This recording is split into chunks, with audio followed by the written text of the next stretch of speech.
भारत जोड़ो न्याय यात्रा को लेकर कांग्रेस पार्टी के यहाँ पे बैठक आयोजित किए थे। बिक्सल जी, कितना आप लोग तैयार है? राहुल गांधी 2 फरवरी को यहाँ एंटर करेंगे, लगभग 800 किलोमीटर की उन्होंने पद यात्रा करें, आप लोग कितना तैयार हैं? राहुल गांधी जी का न्याय यात्रा के लिए झारखंड पूरी तरह से तैयार है और बहुत उत्साहित भी है। चूँकि हम सब जानते हैं हमारा देश का आधार संविधान है और संविधान हमारा धर्मनिरपेक्षता के आधार पर चलता है और धर्मनिरपेक्षता से आधारित कई संवैधानिक प्रावधान को भाजपा ने छेड़छाड़ किया है, जिसको लेके यहाँ के लोग बहुत प्रताड़ित हुए हैं। और झारखंड हमारा आदिवासी बहुल क्षेत्र रहा है और आदिवासियों का आजीविका का संसाधन जंगल और ज़मीन रहा है, जिसे भी छीनने का, पूंजीपतियों के हाथ में सौंपने का प्रयास किया है भाजपा ने, जिसके कारण यहाँ के लोग बहुत भय का माहौल में रहे हैं और बहुत प्रताड़ित हुए हैं। और आज राहुल गांधी जी का न्याय यात्रा झारखंड से होकर गुजर रहा है। यह न्याय यात्रा हमें अंदर से ताकत देगी और हमें संघर्ष करने का हमें मजबूती प्रदान करेगी और झारखंड में हम बहुत मजबूत होंगे और हम न्याय दिला पाएंगे और लोकसभा और विधानसभा दोनों चुनाव में इसका देखने का मौका मिलेगा। हम बहुत मजबूती रूप से उभर कर आएंगे। सवाल यही है कि लोकसभा में कितना कारगर होगा ये यात्रा को लेकर यहाँ पे हो रही है, कितना लग रहा है? 14 सीटें हैं इंडिया गठबंधन के पास। क्या लगता है कांग्रेस को लगातार जेएमएम करेगा? अब इस बार हम बड़े भाई की भूमिका में अधिक सीटें मांग रही, आप लोग की कितना इसमें रहेगा कि कितना अच्छे प्रदर्शन कर पाएंगे?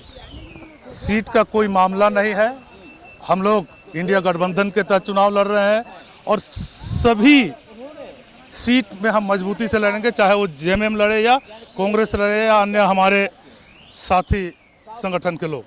हम पूरी मुस्तैदी के साथ, उत्साह के साथ सभी लोकसभा सीट को निकालेंगे और निश्चित तौर से यह न्याय यात्रा, जो यहाँ के लोग प्रताड़ित रहे हैं, यहाँ के लोगों भय के माहौल में रहे हैं, राहुल गांधी जी उन्हें उत्साहित करेंगे न्याय दिलाने के लिए और लोगों में ज़बरदस्त उत्साह बढ़ रहा है और सभी लोकसभा सीट हम झारखंड से गठबंधन को देने वाले हैं।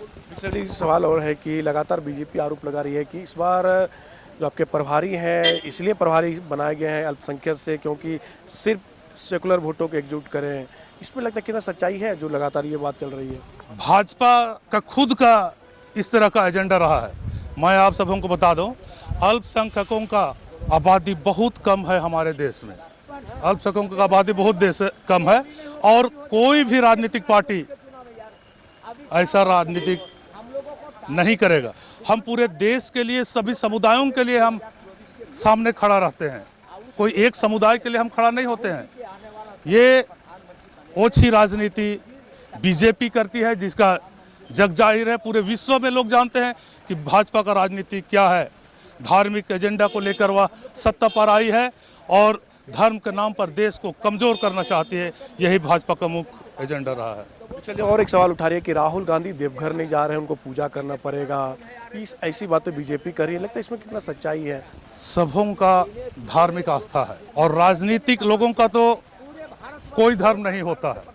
सभी धर्म को समान रूप से मानते हैं और सभी धर्म को समान रूप से सहयोग करते हैं और निश्चित तौर से राहुल गांधी जी का न्याय यात्रा में जो भी समुदाय का धर्म स्थल पड़ेगा, वहां पर राहुल गांधी जी अपने उन धर्मों का सम्मान के लिए और अपने विश्वास के आधार पर ईश्वर का निश्चित रूप से स्तुति आराधना और पूजा आराधना महिमा करेंगे। कोलेबिरा के विधायक बिक्सन कंगारी, इन्होंने स्पष्ट तौर पे कहा कि राहुल गांधी का यहाँ पे भारत जोड़ो न्याय यात्रा से काफ़ी हमें फ़ायदा होगा और लोकसभा में अधिक से अच्छे से प्रदर्शन कर पाएंगे। 14 में से 14 सीट जीतने का प्रयास करेंगे। सहयोगी राकेश के साथ मनीष झा, न्यूज़ विंग, रांची।